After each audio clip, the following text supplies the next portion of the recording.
COVID-19 and some disturbing news. A number of different states are seeing spikes and surges as well. The governor of Texas says he is halting any further reopening of Texas because of the skyrocketing numbers. 5,500 new infections in Texas in a 24-hour period from Tuesday to Wednesday as well. Some of the hospitals in Houston overwhelmed.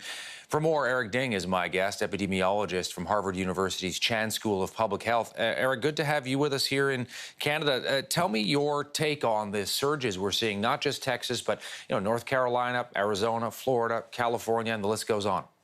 Yeah, we have so many states now experiencing a record high. They've set 2, 3, 4, 5 days of record cases.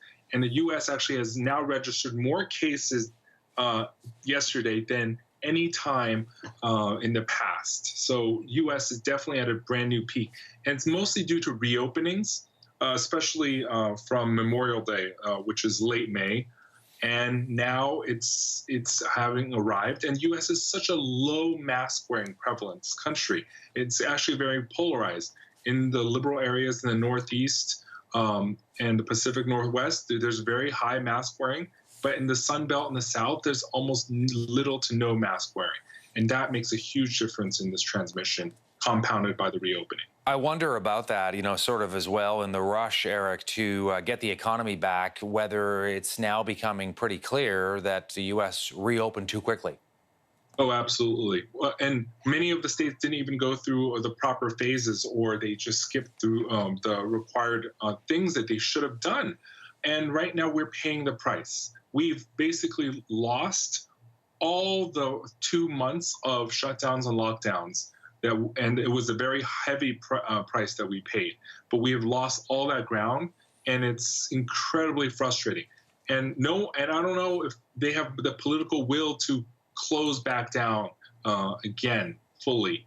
But in the meantime, at minimum, if we have 95% of the people wearing masks, studies show we can bring it to containment levels without shutdowns.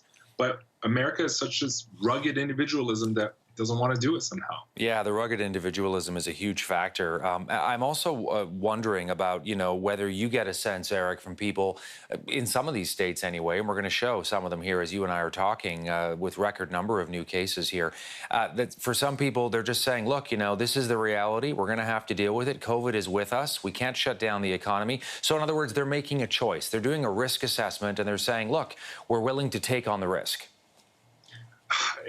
This risk is, people are very much underestimating what this truly is.